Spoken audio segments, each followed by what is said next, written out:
Ya hay cifras certeras. Los aranceles de Trump nos han costado a los puertorriqueños la friolera de 919 millones de dólares.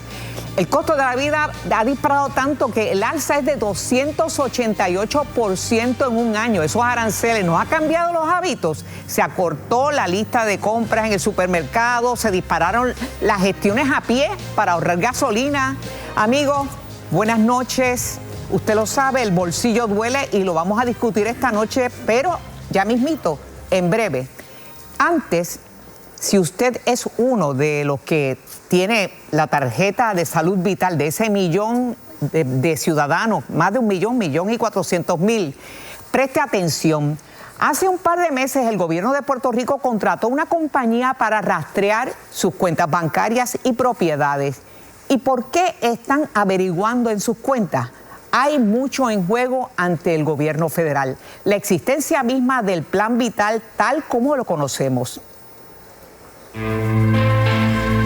Neismari Díaz Santos es maestra de arte en la Escuela Central de Audiovisuales de Santurce. En el 2024 recibió un diagnóstico que le cambió la vida. En noviembre del 2024 me diagnostican con linfoma Hodgkin etapa 4 con metástasis en los huesos 100%. Fue un proceso, ¿verdad? Largo y nuevo, porque tampoco conocía del cáncer. En un proceso que describe como largo y doloroso, resalta que económicamente en aquel momento recibió la ayuda del Plan Vital. Pero la joven de 28 años narra que en menos de un año de haber completado ese tratamiento, recibió otro duro diagnóstico de cáncer. El mismo año, a principios de año me vuelven a diagnosticar.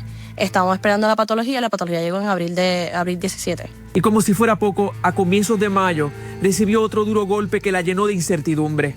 Este mismo mes solicité el Plan Vital, normal, como lo había solicitado inicialmente el 2024, con mis gastos médicos, en la cual, ¿verdad? Me dicen que no soy elegible por mis ingresos, que mis ingresos son los mismos del 2024, y me lo tenían. Se supone que a comienzos del mes de mayo, Díaz Santos recibiera su primera quimioterapia. Y no lo pude recibir porque no me va a aprobar el plan médico. ¿Lo llamas? ¿Qué te dicen? Lo que me dicen es que pues el caso no trabaja en oficina local, ya que oficina local no tiene el poder como lo tenía antes, que eso pasa a oficina central para evaluar el caso según los gastos médicos. Pero Neismari no es la única paciente con una enfermedad crónica pasándolas de Caín con el Plan Vital. Yo soy paciente de artritis reumatoide diagnosticada en el 2020 y artritis reumatoide pues es una enfermedad sistémica autoinmune y coge varios órganos. Admari Barbosa tiene 45 años. Su vida pudiera estar en riesgo luego de que el Plan Vital le denegara el pago de un medicamento que durante los pasados años le estuvo cubriendo. El medicamento se llama Symphony, pero antes de tener Symphony yo probé 7 medicamentos para que el Plan Vital me pudiera aprobar Symphony. En el caso que tuviera que pagarlo, la farmacia lo factura por $12,000 y un poquito más. Asegura que le resultó frustrante llamar en busca de soluciones, ya que fue muy poco lo que le dijeron y hasta le recomendaron incapacitarse. Mi enfermedad es crónica, que es incapacitante, que la puedo combinar con lo emocional y que podría ser un excelente participante del Seguro Social por incapacidad, que deje el trabajo y lo que me aprueban la reforma por ingreso, que es por lo que yo no estoy cualificando ahora mismo, según ellos. Pero estos dos casos son solo un ejemplo de una realidad que está enfrentando la isla y que en los próximos meses pudiera agravarse. Una investigación del periódico El Nuevo Día reveló que como Neismari y Admari hay más de 1.500 beneficiarios del Plan Vital que fueron declarados inelegibles a raíz de una nueva dirección a nivel federal que el gobierno está ejecutando desde el mes de abril. Siempre vaya a recibir una denegación cuando son por gastos médicos. Siempre la va a recibir, porque el proceso, cuando yo lo proceso en el sistema, ¿verdad? Entro toda la información original, me va a salir un rechazo para el Medicaid tradicional. Cuando entonces entramos al Spend Down, que ese es el que tengo que verificar, las personas tienen que traernos las evidencias. Rayos X descubrió otra directriz que hace más estricto el proceso de elegibilidad, y es que desde enero de este año, el gobierno federal le exige a Puerto Rico el uso de un sistema para verificar las cuentas bancarias de quienes solicitan el Plan Vital. De lo contrario, Washington empezaría a recortar los fondos. El 30 de marzo, 3 meses después del plazo original, el gobierno local firmó un contrato por más de $3 millones con Public Consulting Group, una empresa localizada en Boston, Massachusetts. Según el contrato, lo que mirará esta compañía no son los diagnósticos, sino los ingresos y cuentas bancarias de cada solicitante. Ellos nos van a ayudar con la implementación del sistema. Hay una compañía que es la que tiene el acceso a todos los recursos financieros y es la que nos provee la certificación de manera electrónica. Este es un plan para personas que tienen necesidad económica. No es por diagnóstico. Se está mirando. Y eso va en su momento a crear, ¿verdad?, situaciones porque sabemos que hay personas que han dejado de informar. Pacientes como Neishmari y Admari recibieron sus respuestas de un sistema que se llama Sped Down. El mismo funciona así. Si una persona gana un poco más de lo que Medicaid permite, puede cualificar si demuestra que sus gastos médicos consumen ese exceso de ingreso. Es decir, el programa descuenta lo que gasta en tratamiento para determinar si realmente le alcanza el dinero. El gobierno federal le exigió a Puerto Rico aplicar correctamente esta herramienta desde el 2021. La isla no lo hizo. En el 2024, Puerto Rico tramitó y obtuvo la aprobación federal para implementarla, pero nunca la ejecutó. 2024 se le aprobó al gobierno que implementara una nueva forma de hacer el spend down. Eso no se hizo. Realmente estábamos en incumplimiento. Fue en marzo de 2025 cuando el gobierno activó los cambios, pero fuentes consultadas por Rayos X señalaron que solo se aplicó la parte que restringe la elegibilidad a base de los ingresos y propiedades. Es decir, supuestamente, el gobierno no ha aplicado correctamente la parte que protege al paciente si demuestra que sus gastos médicos le consumen gran parte de sus ingresos. Cuando denegaron por mis ingresos, yo soy una maestra del departamento, todo el mundo sabe lo que cobra un maestro en el departamento de educación y no cuadra, ¿verdad? Si mi tratamiento me sale casi 6 años de trabajo, ¿cómo yo puedo costar $500,000? Nosotros buscamos si la persona tiene otro plan médico, si tiene activo, si tiene ingresos, y cuánto realmente es lo que desembolsan. El director afirmó que lo que ocurre hoy no es un cambio de norma, sino la corrección de una práctica que se instaló de forma incorrecta en el sistema. Que no de ahora en adelante, esa siempre ha sido la norma. Se estaba mirando de una manera diferente, pero la norma no ha cambiado, la norma sigue siendo la misma. En este momento para nosotros es bien importante estar en cumplimiento con todo lo que tiene que ver con el programa Medicaid, porque ustedes saben que para el 2017 ya nosotros respiran los fondos que tenemos corriendo actualmente. El 30 de septiembre de 2027 vence la tasa especial federal que cubre el 76% del costo de Medicaid en Puerto Rico. Si el Congreso de los Estados Unidos no actúa antes, esa tasa caerá al 55%, recortando drásticamente los recursos destinados a más de 1 millón de beneficiarios del Plan Vital. Por cierto, luego de nuestra entrevista con el director de ACES, tanto Neishmari como Admari recibieron aprobación de sus cubiertas por un periodo de 6 meses. Si usted es uno de los que recibe servicios médicos a través del Plan Vital, sepa que el gobierno ha formado un task force para ir como una sola voz al Congreso a recibir los fondos para el próximo año. Eso hay que hacerlo desde ya. Y con el comisionado residente hablamos esta tarde sobre este enorme reto que el país tiene por delante. Escuchemos. Si se diera ese recorte, que no vislumbro que se vaya a dar, Puerto Rico podría perder cerca de 3 billones. Para que la gente entienda eso, es casi como decir 3 de cada 4 dólares que recibimos para administrar el programa del Plan Vital. Y como los congresistas están al tanto de lo que eso significaría, por eso es que yo estoy bien optimista de que no se va a dar ese recorte. El gobierno debe tener siempre unos fondos de mitigación para situaciones inesperadas, para cubrir lagunas que el programa quizás no cubre. Pero tenemos que ser bien honestos y realistas, y este es parte del mensaje que habrá que llevar al Congreso. Y uno de los mensajes más persuasivos que tenemos. No hay manera que el gobierno de Puerto Rico pueda sustituir 3 billones de dólares en fondos de salud si no se extienden estos fondos. No hay sustituto local para eso. La última vez que extendieron los fondos, incluyeron unos requisitos de cumplimiento. Si el gobierno de Puerto Rico prueba que ha cumplido con todos estos requisitos, va a ser nuestro trabajo de cabildear por una extensión mucho más fácil. Yo estoy trabajando de cerca con el gobierno, yo he sido bien deferente con el gobierno. Yo creo que podemos seguir trabajando juntos y que si ellos proveen esa información, podremos tener un resultado exitoso en este esfuerzo. El grupo de trabajo que creó la gobernadora sometió un informe. Ese informe está siendo evaluado por distintas personas del grupo para proveer su insumo.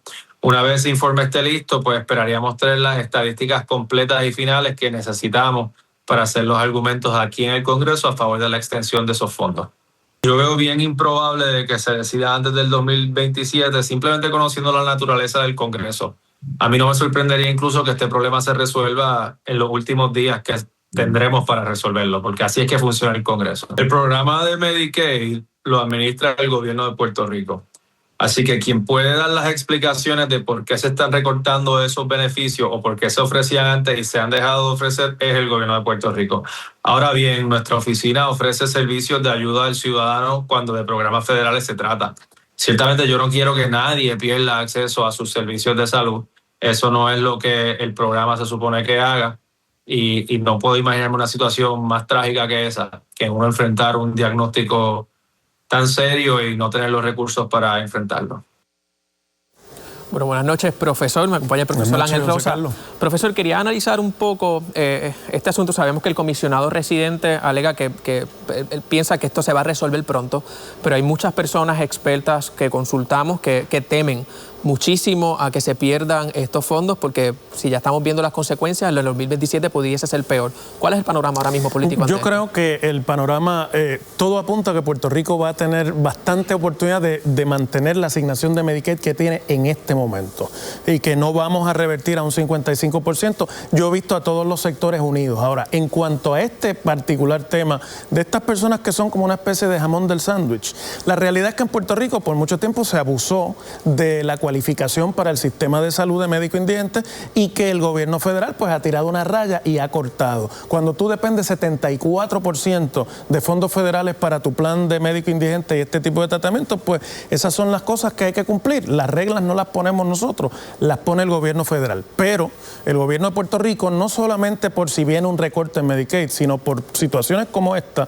debiera prepararse para ir haciendo unos fondos de reserva que permita atender a estos pacientes como estas dos jóvenes y los 1.500 y pico que pueden estar en estas mismas circunstancias. Para eso Puerto Rico tiene unos fondos y siempre tuvo fondos de catastróficos y demás. Yo creo que sería una buena política pública ir desarrollando una especie de cojín, porque mientras la raya la tiren los federales, es muy poco el espacio que tiene el gobierno de Puerto Rico para no cumplir las reglas. Sobre específicamente esta compañía que acaba de contratar, lo contrató en marzo de este año el Departamento de Salud y ACES para mirar las finanzas de las personas que reciben Medicaid. Hubo un pequeño incumplimiento. El gobierno federal le dio hasta enero para contratar a esa compañía, el gobierno estatal la contrata en marzo y hay cierta preocupación de varios sectores en que ahora mismo tenemos al gobierno federal mirando con una lupa todo lo que se está haciendo dentro del plan vital, el Medicaid, etcétera. ¿Cuán es importante ahora mismo para que el gobierno cumpla con todos estos estándares? Es fundamental, porque si se descubre que además de que los fondos no se están utilizando correctamente, se están haciendo incumplimientos con las reglas federales, pues muy probablemente eso puede ser utilizado en contra de Puerto Rico, pero no lo veamos en el único contexto de Puerto Rico. En los Estados Unidos es precisamente un issue cómo se han estado cualificando ilegalmente por gobiernos estatales a personas que no podían tener los beneficios del plan para médico indigentes o del Medicaid. Es decir, que para que nosotros podamos mantener lo que ahora tenemos es fundamental que no nos cojan haciendo pifias, y el gobierno de Puerto Rico ha tenido un historial de pifias muy largo. Es hora de que pongamos la disciplina. Bueno, pues yo le agradezco mucho, profesor,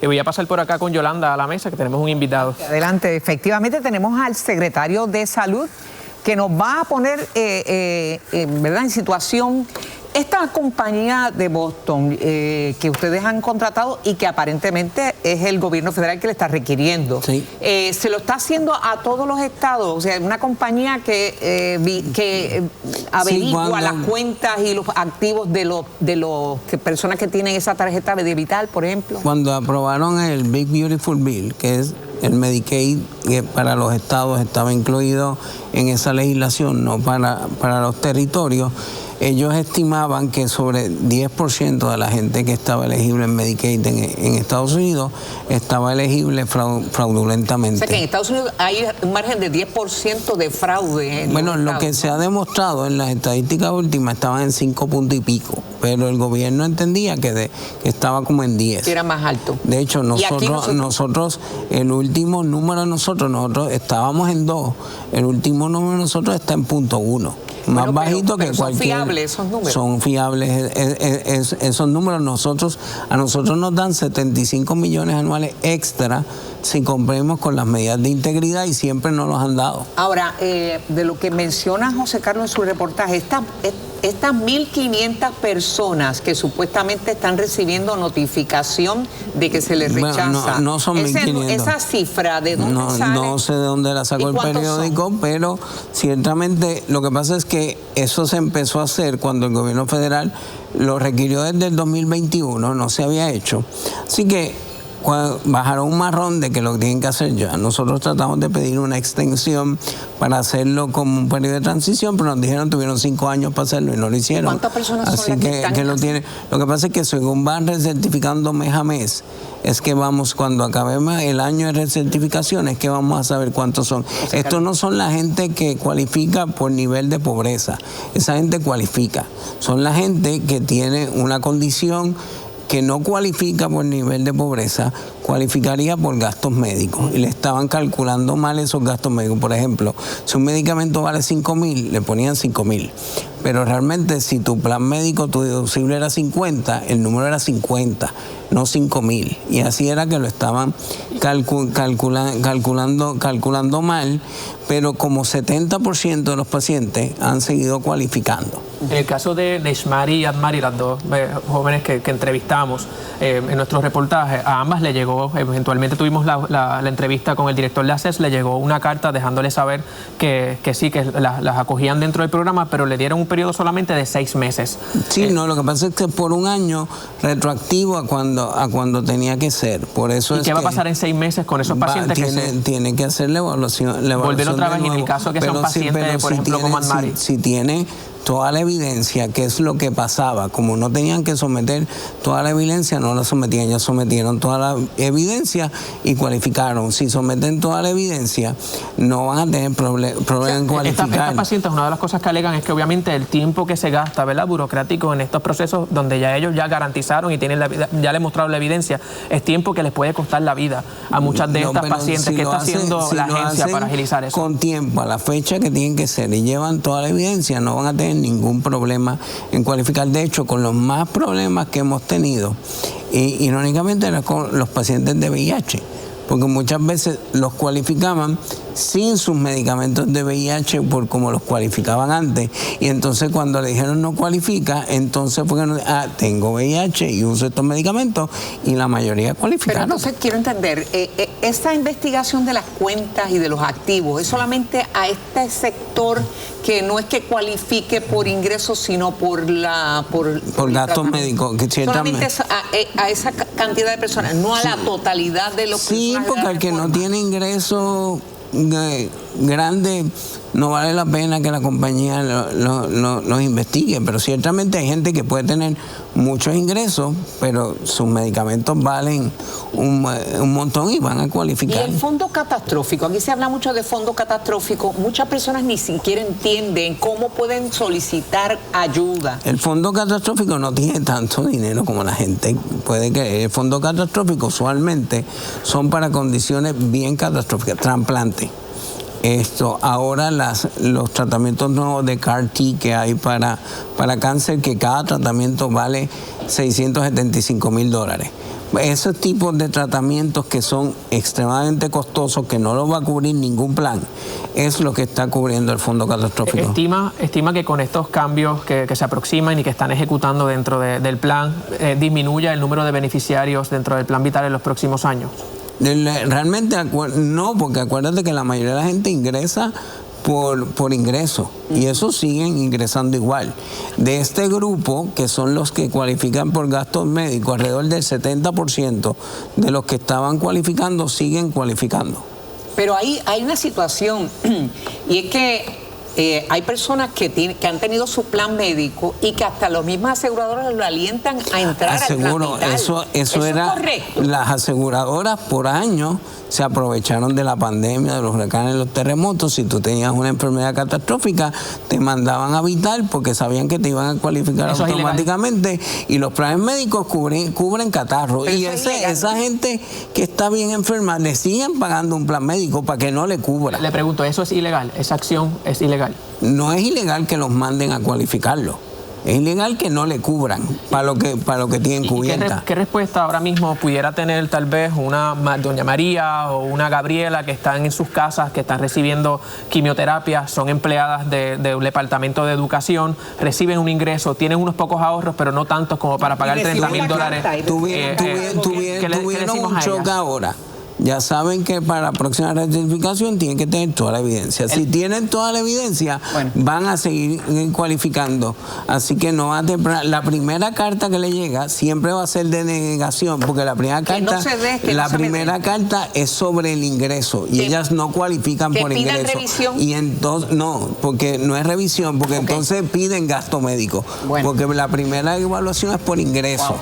Pero bueno, vamos a ver porque hay muchos tratamientos que hay que sean puntuales, comenzarlo. Pero si lo hacen con tiempo, no va a quedarse ni un día sin plan médico. ¿Está usted optimista de que el próximo año, el 2027, vamos a tener esos fondos? Definitivamente yo estoy seguro de que lo vamos a lograr. Cuando la gobernadora fue comisionada, teníamos 2 meses para hacerlo y lo logramos. Pues son dos. Usted y el comisionado residente también están en optimismo. Gracias, secretario.